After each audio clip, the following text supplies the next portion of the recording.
은혜모입니다. 지난 주간에는 아주 깜짝 놀랐습니다.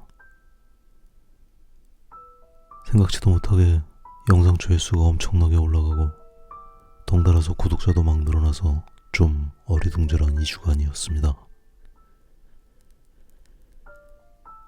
여태까지 무려 6년간 유튜브에 영상을 올리면서 한 번도 없었던 일이라 좀 당황스럽기까지 했습니다. 초창기에는 일주일에 한 번씩 올리던 영상을 다른 일들이 많아지는 바람에 2주에 한 번씩 올리면서 늘 비슷하게 올라가는 조회수가 그냥 너무 당연해져서 뭐 그리 기대를 하거나 실망하지도 않게 됐습니다. 원래 그런 거려니 내 그림이 원래 막 인기가 있는 그림이 아닌가 보다 했습니다. 워낙 눈에 잘 안 띄는 그림 스타일이라 그럴 수도 있겠거니 싶었습니다. 게다가 목소리는 또 엄청 졸린 목소리라서 듣다가 주무시는 바람에 구독 버튼을 누르는 타이밍을 놓쳐서 이렇게 구독자가 안 느는 거려니 싶기도 했습니다.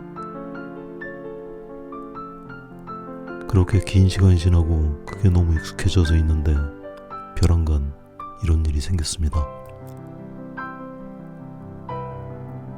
이런 뜻밖의 일이 벌어지면 의뢰 누구나 막 분석에 들어가게 마련입니다. 색이 좋았나? 묘사를 잘했던 건가? 역시 인물화를 그려야 하나? 아니면 커피 마시는 사람을 그려야 하나? 그것도 아니면 앞으로 그리는 모든 사람한테 줄무늬 셔츠를 입혀야 하나? 영상을 아무리 다시 돌려봐도 도무지 알 수가 없었습니다. 어쩌면 제가 수도 없이 자꾸 돌려봐서 조회수가 폭발적으로 올라간 건지도 모릅니다. 그래도 도무지 이유는 알 수가 없었습니다.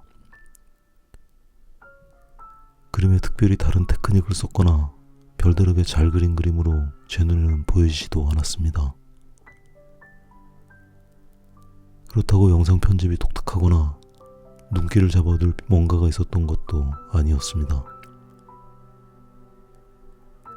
주변에 어떤 분들은 이 그림이 유난히 감성이 있는 그림이라고 말씀하시지만 막상 제가 감성이 발상 메마른 사람이라 그런지 저는 잘 모르겠습니다.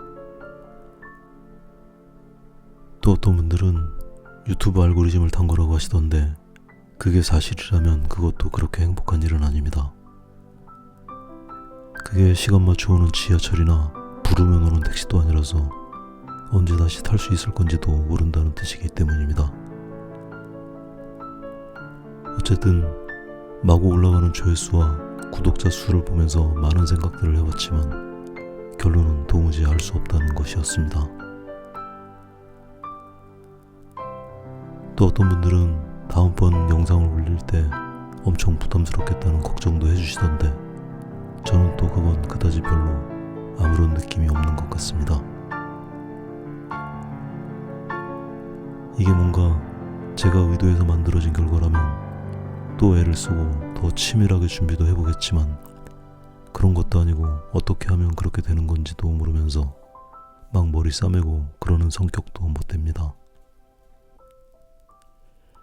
그냥 어쩌다 운이 좋아서 그냥 많은 사람들 눈에 띄었으려니 그렇게 생각합니다.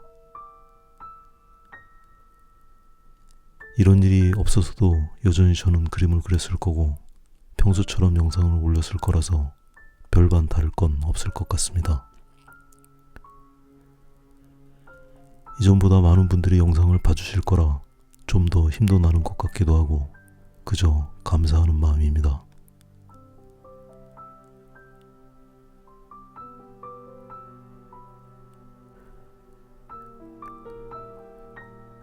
원래부터 제 채널이 재료를 소개하는 채널은 아니었는데 어쩌다 보니 요즘 들어서 재료 이야기를 좀 하게 됩니다. 아무래도 제가 오일 파스텔을 많이 사용하다 보니 이것저것 써보면서 느낀 점이 많이 누적돼서 그런 거 봅니다. 모두 아시는 것처럼 저는 주로 문교에서 나오는 갤러리 120색을 주로 사용하고 있습니다. 품질 면에서는 조금 아쉬운 면이 있긴 하지만 색의 구성에서는 다른 어떤 제품들보다 아주 우수하다고 생각됩니다. 오일 파스텔로 그림을 그리다 보면 특히 밝은 색 계열을 많이 필요로 하게 되는데, 그런 면에서 문교는 그 부분의 색 구성이 아주 풍부하게 되어 있습니다. 흰색보다 약간 어두운 난색 계열이나 한색 계열, 그리고 무채색 계열까지 빈틈없이 채워져 있어서 밝은 부분의 미세한 명도 조절을 하기에 아주 활용성이 좋은 점이 많습니다. 다른 외국산 프리미엄 제품들의 경우는 너무 정석적으로 색 구성이 되어 있어서 실제로 사용할 때에는 적어도 밝은 부분을 처리해야 하는 상황에서 부족함을 느끼는 경우가 많습니다. 이렇게 하얀색 고양이에 여러가지 사용한 색들도 문교의 밝은 색 계열에 많이 도움이 되었습니다. 그런데 그에 반해서 문교는 검은색 다음에 어두운 색 단계가 지나치게 떨어져 있다는 단점이 있습니다. 검은색을 쓰기에는 너무 거칠어서 그 다음 어둡기를 사용하려면 마땅히 쓸 색이 없어서 답답한 느낌이 들게 됩니다. 그래서 저는 까렌다시 네오파스텔 96색을 병행해서 사용하고 있습니다. 이 제품은 너무 이상적으로 색 구성이 되어 있어서 건식 재료를 사용하는 유저의 입장에서 보면 많이 사용하게 되는 밝은 색의 비중이 적어서 불편하다는 느낌을 받게 됩니다. 하지만 어두운 색, 특히 검은색 다음의 명도를 가진 층들이 아주 정확한 단계를 가지고 있어서 안부의 깊이감과 다양한 표현에 매우 유용합니다. 게다가 두 제품의 경도가 아주 유사해서 혼용해서 사용하기에 별다른 불편함이 없어서 좋습니다. 두 회사가 일부러 짜고 물건을 만들 리는 없겠지만 제품을 사용하는 입장에서는 두 제품 간의 보안 관계가 아주 제격이라 매번 느끼면서 감사하게 사용하고 있습니다. 이 제품들도 완전히 내돈내산입니다. 오늘은 여기까지 하겠습니다.